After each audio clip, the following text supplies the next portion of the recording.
L'édito politique sur Europe 1 avec Le Figaro. Bonjour Vincent Trémollet de Villers. Bonjour Dimitri, bonjour Anissa, bonjour à tous. Vincent, depuis l'élection de Bruno Retailleau, le temps politique s'est accéléré avec comme premier effet l'affichage des ambitions présidentielles, mais aussi la fin annoncée du macronisme. Sophie Primas, ici même sur Europe 1, et Gérard Larcher l'ont publiquement dit la semaine dernière. Gabriel Attal, Édouard Philippe se démarquent aussi tant qu'ils peuvent du président de la République. Bon, Emmanuel Macron, c'est fini 2 ans avant 2027. Vous vous souvenez, Dimitri, du roman de Balzac, La peau de chagrin? Alors on peut rappeler aux lycéens qui nous écoutent et qui vont tenter de réviser leur bac de français devant Roland Garros ce qu'est la peau de chagrin. La peau de chagrin, c'est ce morceau de fourrure qui donne le pouvoir, la richesse, le prestige, avant de rétrécir de façon inexorable. La peau de chagrin, sur cette peau sont écrites ces paroles mystérieuses: si tu me possèdes, tu posséderas tout, mais à chacun de tes vouloirs je décroîtrai comme les jours. Emmanuel Macron en 2017 a politiquement tout possédé, mais son pouvoir désormais décroît comme ses jours, et comme dans Balzac, il a beau lutter contre cette fatalité, elle est plus forte que lui. On l'a vu lors de son émission complètement stérile il y a 2 semaines, on l'a vu aussi dans sa colère contre Bayrou, Retailleau, Darmanin. Après la publication du rapport sur les frères musulmans, cette colère n'a eu aucun effet. Le ministre de l'Intérieur devrait annoncer bientôt sa riposte contre le frérisme et Gérald Darmanin lance une nouvelle idée chaque jour.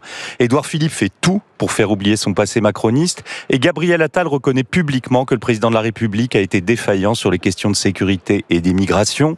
Pour les 2 années qui viennent, Emmanuel Macron sera le premier spectateur de la bataille de l'après-Macron. Voir ceux qui vous ont courtisé publiquement se montrer à ciel ouvert, indifférents, hostiles ou vengeurs, c'est aussi du Balzac. Le chef de l'État conserve tout de même un pouvoir, Vincent, c'est celui de peser sur le choix du candidat du bloc central. Oui, mais c'est un pouvoir négatif, Dimitri, puisqu'aujourd'hui, Édouard Philippe, Gabriel Attal ou Gérald Darmanin savent qu'un soutien public d'Emmanuel Macron aurait tout du soutien de la corde pour le pendu. Les Français veulent d'abord, à une immense majorité, près de 80%, rompre avec le macronisme, c'est-à-dire la personne du chef de l'État, les formes qu'on lui reproche, trop de brio, trop de mots, trop d'arrogance, mais aussi la politique qui a été menée depuis 2017.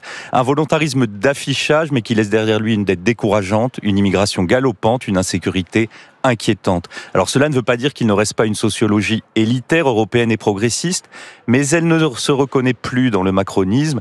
Cette sociologie se caractérise aussi par son goût du pouvoir et du succès. Quand Macron incarnait physiquement la victoire, il n'avait Dieu que pour lui, mais maintenant qu'il est synonyme de déception, elle en a presque honte. Il est possible que cet électorat qui a conflué dans le macronisme se sépare et rejoigne finalement les rives gauche et droite de la politique. Souvenez-vous qu'avant Macron, le centre, c'était François Bayrou. Le fait que le maire de Pau soit le visage du macronisme épuisé, c'est la preuve symbolique que nous sommes à la fin d'un cycle. Donc vous croyez, Vincent, au retour du clivage droite-gauche? Mais ce clivage était déjà revenu aux législatives de 2002, Dimitri, mais avec des pôles de droite et de gauche très radicaux, prenant en tenaille un bloc central diminué. La question est de savoir si le RN et la France insoumise vont rester les 2 expressions hégémoniques de la gauche et de la droite, ou si Bruno Retailleau et un candidat de centre-gauche comme Gabriel Attal ou Raphaël Glucksmann peuvent installer une dialectique qui rivalise avec le duel Le Pen-Mélenchon. Le centre serait alors la première victime de cette partie à 4. Et le centre, aujourd'hui, c'est Édouard Philippe. Le Premier ministre du macronisme triomphant deviendrait alors la première victime du macronisme finissant. L'édito politique sur Europe 1. Merci Vincent Trémollet de Villers. Je signale la une du Figaro ce matin, les taxis, les agriculteurs, le budget. François Bayrou face au spectre du blocage. Merci Vincent, à demain. Il est 7h57, merci d'avoir choisi Europe 1.